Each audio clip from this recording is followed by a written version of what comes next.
ನಮಸ್ಕಾರ ರಿವ್ಯೂ ಚಾನೆಲ್ಗೆ ಸ್ವಾಗತ. ನಾನು ಸೌಖ್ಯ ಗಾಂವ್ಕರ್.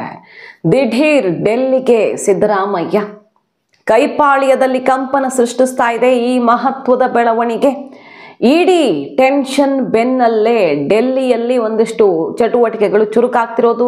ಏನಾಗ್ತಿದೆ ಹಾಗಾದ್ರೆ ಕೈಪಾಳ್ಯದಲ್ಲಿ ಮಾಹಿತಿ ಮುಂದೆ ಇಡ್ತಾ ಇದೀವಿ. ಮಿಸ್ ಮಾಡಿದ್ರೆ ನಮ್ಮ ಚಾನಲ್ನ ಸಬ್ಸ್ಕ್ರೈಬ್ ಮಾಡಿ, ನಿಮ್ಮ ಅಭಿಪ್ರಾಯ ಕಮೆಂಟ್ ಮಾಡಿ ತಿಳಿಸಿ. ವೀಕ್ಷಕರೇ, ಇವತ್ತು ಸಂಜೆ ಡೆಲ್ಲಿಗೆ ಹಾರ್ತಿದ್ದಾರೆ ಸಿದ್ದರಾಮಯ್ಯನವರು. ಸಾಲು ಸಾಲು ವಿವಾದಗಳು ಸರ್ಕಾರಕ್ಕೆ, ಮಿನಿಸ್ಟರ್ಗಳಿಗೆ, ಮುಖ್ಯಮಂತ್ರಿಗಳಿಗೆ ಎಲ್ಲ ಸುತ್ತಕೊಂಡ ಬೆನ್ನಲ್ಲೇ ಆರೋಪ, ದೊಡ್ಡ ದೊಡ್ಡ ಹಗರಣಗಳ ಉರುಳು ಸುತ್ತಕೊಳ್ತಿರೋ ಬೆನ್ನಲ್ಲೇ ಸಿದ್ದರಾಮಯ್ಯನವರು ಇವತ್ತು ಡೆಲ್ಲಿಗೆ ಹಾರ್ತಿದ್ದಾರೆ. ಹೈಕಮಾಂಡ್ ನಾಯಕರನ್ನ ಭೇಟಿಯಾಗಲಿದ್ದಾರೆ ಮತ್ತು ಮಹತ್ವದ ವಿಚಾರಗಳಿಗೆ ಸಂಬಂಧಪಟ್ಟಂತೆ ಇವತ್ತು ಚರ್ಚೆ ನಡೆಯಲಿದೆ. ರಾಜ್ಯ ಕೈಪಾಳ್ಯದಲ್ಲಿ ದಿಢೀರ್ ಇಷ್ಟು ಟೆನ್ಷನ್ ಯಾಕೆ, ಢವಢವ ಶುರುವಾಗಿರೋದು ಯಾಕೆ, ಕಂಪನ ಯಾಕೆ ಅಂದ್ರೆ ಅಲ್ಲಿದೆ ಮಹತ್ವದ ಕಾರಣ. ಅದನ್ನ ಒನ್ ಬೈ ಒನ್ ನಿಮ್ಮ ಮುಂದೆ ಇಡ್ತಾ ಹೋಗ್ತೀವಿ. ಮೊದಲನೇದಾಗಿ ಮುಖ್ಯಮಂತ್ರಿ ಸಿದ್ದರಾಮಯ್ಯನವ್ರಿಗೆ ಸಂಬಂಧಪಟ್ಟದ್ದು. ಇಡಿ ಉರುಳು ಬಿಗಿಯಾಗ್ತಾ ಇದೆ. ದಿನೇ ದಿನೇ ಮಲ್ಲಿಕಾರ್ಜುನ ಸ್ವಾಮಿ ಅವರ ತನಕ ಇಡಿ ವಿಚಾರಣೆ ಬಂದು ತಲುಪಿದ್ದಾಗಿದೆ. ಅಂದ್ರೆ ಸಿದ್ದರಾಮಯ್ಯನವರ ಬಾಮೈದನ ತನಕ ಅದು ಬಂದು ತಲುಪಿದೆ. ಬರ್ತಿದ್ದಂಗೆ ಮೋಡ ರೇಡ್ ಆಯ್ತು. ಅಧಿಕಾರಿಗಳನ್ನ ವಿಚಾರಣೆಗೆ ಒಳಪಡಿಸಿ ಮತ್ತು ದಾಖಲೆಗಳನ್ನ ಸೀಸ್ ಮಾಡಿದ್ದಾಯ್ತು. ಜಮೀನು ಮಾರಿದ್ದಾರೆ ಅಂತ ಹೇಳಲಾದ ದೇವರಾಜು ವಿಚಾರಣೆ ಆಗಿದೆ. ಮಲ್ಲಿಕಾರ್ಜುನ ಸ್ವಾಮಿ ಅಂದ್ರೆ ಬಾಮೈದನ ವಿಚಾರಣೆ ಆಗಿದೆ. ಸಿದ್ದರಾಮಯ್ಯ ಆಪ್ತ ವಲಯದ ಹಲವರಿಗೆ ಈಗ ಟೆನ್ಷನ್ ಶುರುವಾಗಿದೆ. ಇಬ್ಬರು ಮಂತ್ರಿಗಳ ಬಿಗ್ ಲಿಂಕ್ ಇಡಿಗೆ ಸಿಕ್ಕಿದೆ ಮೂಡಾ ಕೇಸ್ನಲ್ಲಿ. ಇಷ್ಟೆಲ್ಲ ಬೆಳವಣಿಗೆಗಳಾಗಿರೋ ಹೊತ್ತಲ್ಲಿ ಎನಿ ಟೈಮ್ ಇವತ್ತು ನಾಳೆ ಸಿದ್ದರಾಮಯ್ಯನವರ ಪತ್ನಿಗೆ, ಅದಾದ್ಮೇಲೆ ಸಿದ್ದರಾಮಯ್ಯನವ್ರಿಗೂ ಕೂಡ ಇಡಿ ಬಿಸಿ ಮುಟ್ಟಿಸೋದು ಗ್ಯಾರಂಟಿ ಅಂತ ಹೇಳಲಾಗ್ತಿರೋ ಹೊತ್ತಲ್ಲೇ ಇಡಿ ಮಹತ್ವದ ಘಟ್ಟಕ್ಕೆ ತನ್ನ ಕಾರ್ಯಾಚರಣೆಯನ್ನು ತಲುಪಿಸಿದೆ. ಈ ಹೊತ್ತಲ್ಲಿ ಡೆಲ್ಲಿಗೆ ಹಾರ್ತಿದ್ದಾರೆ ಸಿದ್ದರಾಮಯ್ಯನವರು. ಎಕ್ಸ್ಪರ್ಟ್ಗಳನ್ನ ಭೇಟಿಯಾಗಲಿದ್ದಾರೆ, ಕಾನೂನು ತಜ್ಞರ ಸಲಹೆ ಪಡೆಯಲಿದ್ದಾರೆ ಅಂತ ಹೇಳಲಾಗ್ತಿದೆ. ಅಂದ್ರೆ ಟೆನ್ಷನ್ನು ಈಗ ಡೆಲ್ಲಿ ಮುಖ್ಯಮಂತ್ರಿ ಆಗಿದ್ದ ಕೇಜ್ರಿವಾಲ್ ಅವ್ರಿಗೆ ಹೇಗೆ ದಿನೇ ದಿನೇ ಎಲ್ಲ ಮಿನಿಸ್ಟರ್ಗಳು ಬೇರೆ ಬೇರೆ ಪಕ್ಷದ ನಾಯಕರ ಸುತ್ತಿ ಕೊನೆಗೆ ಕೇಜ್ರಿವಾಲ್ ಬಳಿಗೆ ಬಂತು, ಅದೇ ರೀತಿ ಸ್ಟೆಪ್ ಬೈ ಸ್ಟೆಪ್ ಇಡಿ ಚುರುಕುಗೊಳಿಸ್ತಾ ಇರೋದು. ಎನಿ ಟೈಮ್ ಉರುಳು ಬಿಗಿಯಾಗಬಹುದು. ಈ ಹೊತ್ತಲ್ಲಿ ಡೆಲ್ಲಿಗೆ ಹಾರಿದ್ದಾರೆ, ಕಾನೂನು ತಜ್ಞರ ಸಲಹೆಯನ್ನ ಪಡೆಯಲಿದ್ದಾರೆ ಅಂತ ಗೊತ್ತಾಗ್ತಾ ಇದೆ. ಡೆಲ್ಲಿ ವಕೀಲರುಗಳು, ಸುಪ್ರೀಂ ಕೋರ್ಟ್ ವಕೀಲರುಗಳು, ಬಹುಶಃ ಈ ಕೇಸಲ್ಲೆಲ್ಲ ಅವ್ರಿಗೆ ಅಸಿಸ್ಟ್ ಮಾಡಿದಂಥ ಕಪಿಲ್ ಸಿಬಲ್, ಬೇರೆ ಬೇರೆ ವಕೀಲರುಗಳ ಮೊರೆ ಹೋಗಬಹುದು, ಸಿಂಘ್ವಿ ಸೇರಿದಂತೆ. ನೋಡಬೇಕು.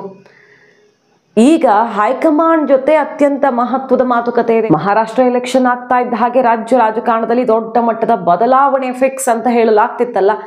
ಹೈಕಮಾಂಡ್ ಕೂಡ ಕಾದು ನೋಡುವ ತಂತ್ರಕ್ಕೆ ಮೊರೆ ಹೋಗಿತ್ತು. ಖರ್ಗೆ ಅವರು ಅದನ್ನು ಓಪನ್ ಆಗಿ ಹೇಳಿದ್ರು. ಇನ್ನೂ ಆರಂಭಿಕ ಹಂತದಲ್ಲಿದೆ, ಗೊತ್ತಿಲ್ಲ, ಚಾರ್ಜ್ ಶೀಟ್ ಆಗಿಲ್ಲ ಅಥವಾ ಏನೇನು ಸಾಕ್ಷಿ ಪುರಾವೆಗಳೆಲ್ಲ ಹೊರಗಡೆ ಬಂದ ಮೇಲೆ ಅಂಥ ಟೈಮ್ ಬಂದರೆ ಸಮಸ್ಯೆ ಆಗ್ತದೆ ಪಕ್ಷಕ್ಕೆ ಅಂದರೆ ಕ್ರಮ ತಗೊಳ್ತೀವಿ. ಅಂಥ ಟೈಮ್ ಬಂದಿಲ್ವಲ್ಲ ಅಂತ ಹೇಳುವ ಮೂಲಕ ಸಮಸ್ಯೆ ಆದರೆ ಕ್ರಮ ಕಟ್ಟಿಟ್ಟ ಬುತ್ತಿ, ಪಕ್ಷಕ್ಕೆ ಡ್ಯಾಮೇಜ್ ಆಗಬಾರ್ದು. ಸಿದ್ದರಾಮಯ್ಯನವರು ಇವತ್ತು ಇರ್ತಾರೆ ಹೋಗ್ತಾರೆ ಅನ್ನೋ ಮಾತನ್ನು ಓಪನ್ ಆಗಿ ಹೇಳಿದ್ರು ಖರ್ಗೆ ಅವರು, ನೆನಪಿದೆ ನಮಗೆ. ಸೊ ಈಗ CBIಗೂ ಹೋದ್ರೂ ಹೋಗಬಹುದು ಕೇಸು, ಆ ಹಂತದಲ್ಲಿದೆ. ಇಡಿ ಅಂತೂ ದಿನೇ ದಿನೇ ಮಹತ್ವದ ದಾಖಲೆಗಳನ್ನು ಕಲೆ ಹಾಕಿ ಕಾರ್ಯಾಚರಣೆ ಚುರುಕುಗೊಳಿಸಿದೆ. ಹೆಚ್ಚು ಕಡಿಮೆ ಆದರೆ ಏನು ಅನ್ನೋದೊಂದು ಪ್ರಶ್ನೆ ಅಂತೂ ಇರುತ್ತಾ. ಈ ಹೊತ್ತಲ್ಲಿ ಹೈಕಮಾಂಡ್ ಜೊತೆ ಮಾತುಕತೆ ಮತ್ತು ಕ್ಯಾಬಿನೆಟ್ ಶಫಲ್ ಮಾಡ್ತಾರೆ ಸಿದ್ದರಾಮಯ್ಯನವರು. ಆ ಮೂಲಕ ಕ್ಯಾಬಿನೆಟ್ ಸರ್ಜರಿ ಮಾಡಿಬಿಟ್ರೆ ಸಿದ್ದರಾಮಯ್ಯನವ್ರು ಏನಾಗುತ್ತೆ ಮೆಸೇಜು, ಸಿದ್ದರಾಮಯ್ಯನವರೇ 5 ವರ್ಷಕ್ಕೆ ಮುಂದುವರಿತಾರೆ ಅಥವಾ ಸದ್ಯಕ್ಕಂತೂ ಅವ್ರನ್ನ ಟಚ್ ಮಾಡೋಕ್ಕಾಗಲ್ಲ, ಹೈಕಮಾಂಡ್ ಕ್ಲಿಯರ್ ಮಾಡಿದೆ ಅನ್ನೋ ಮೆಸೇಜು. ಹಾಗಾಗಿ ಸದ್ಯಕ್ಕೆ ಆದಷ್ಟು ಮಾಡಿ ಪ್ರಯತ್ನ ಮಾಡಿ ಕ್ಯಾಬಿನೆಟ್ನಲ್ಲಿ ಒಂದಿಷ್ಟು ಬದಲಾವಣೆಗಳಿಗೆ ಅಸ್ತು ಅನ್ನಿಸ್ಕೊಂಡು ಬರೋದು ಸಿದ್ದರಾಮಯ್ಯನವರ ಪ್ರಯತ್ನ. ಈಗ ಸಿದ್ದರಾಮಯ್ಯನವರೇ ಕೆಳಗಿಳಿಬೇಕು ಅನ್ನೋದೇ ಆದರೆ ಕ್ಯಾಬಿನೆಟ್ ಸರ್ಜರಿ ಆಗಲ್ಲ ಸದ್ಯಕ್ಕೆ. ಸಿದ್ದರಾಮಯ್ಯನವರು ಕೆಳಗಿಳಿಯೋ ಟೈಮಲ್ಲಿ ಹೆಂಗೂ ಬದಲಾವಣೆ ಆಗತ್ತಲ್ಲ.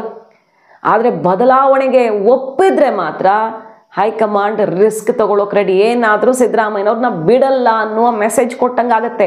ಅದನ್ನು ಶತಾಯಗತಾಯ ಸಾಧಿಸೋದಕ್ಕೆ ಹೊರಟಿದ್ದಾರೆ. ಈಗ 7 ಜನ ಮಂತ್ರಿಗಳಿಗೆ ಆಘಾತ ಅನ್ನೋ ಸುದ್ದಿ ಈಗಾಗಲೇ ನಾವು ರಿಪೋರ್ಟ್ ಮಾಡಿದ್ವಿ.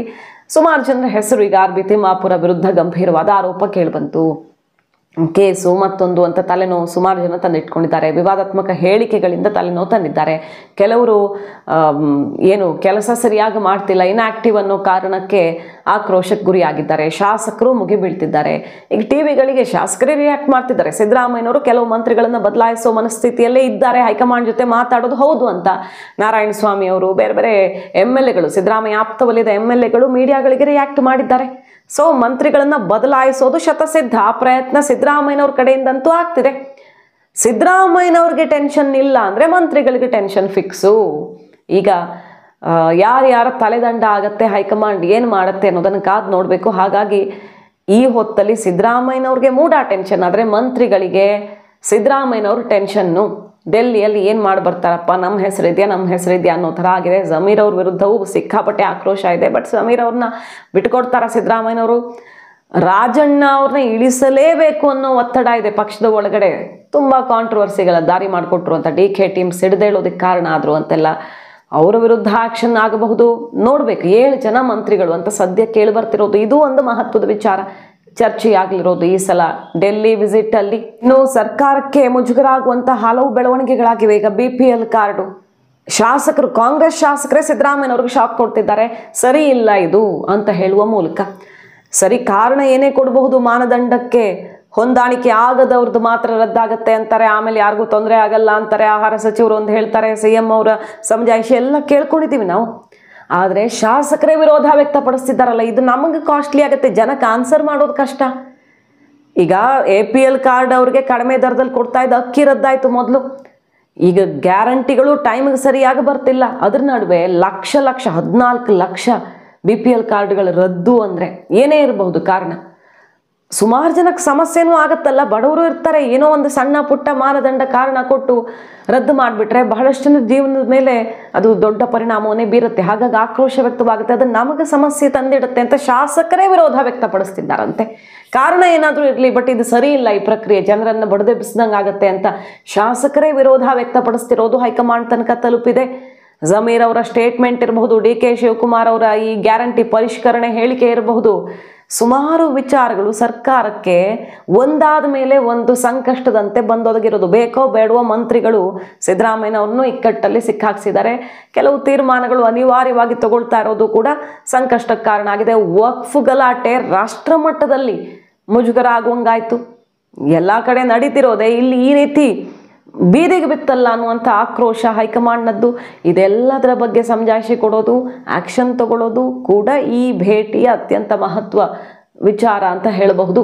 ಎಲ್ಲಕ್ಕಿಂತ ಪ್ರಮುಖವಾಗಿ ಮೂಡ ಟೆನ್ಷನ್ ಕುತ್ತಿಗೆಗೆ ಬಂದಿದೆ ಅನ್ನೋದು ಸ್ಪಷ್ಟವಾಗಿ ಕಾಣಿಸ್ತಾ ಇದೆ. ಇಡಿ ಯಾವುದೇ ಕ್ಷಣದಲ್ಲಿ ಏನಾದರೂ ಆ್ಯಕ್ಷನ್ ತಗೊಳ್ಬಹುದು ಅಂತಾನೆ ಈಗ ಕಾನೂನು ತಜ್ಞರ ಮೊರೆ ಹೋದ್ರ ಸಿದ್ದರಾಮಯ್ಯ. ಮಾಹಿತಿ ನಿಮ್ಗೆ ಇಷ್ಟ ಆಗಿದ್ರೆ ಮಿಸ್ ಮಾಡಿದ್ರೆ ನಮ್ಮ ಚಾನಲ್ನ ಸಬ್ಸ್ಕ್ರೈಬ್ ಮಾಡಿ, ನಿಮ್ಮ ಅಭಿಪ್ರಾಯ ಕಮೆಂಟ್ ಮಾಡಿ ತಿಳಿಸಿ. Thank you.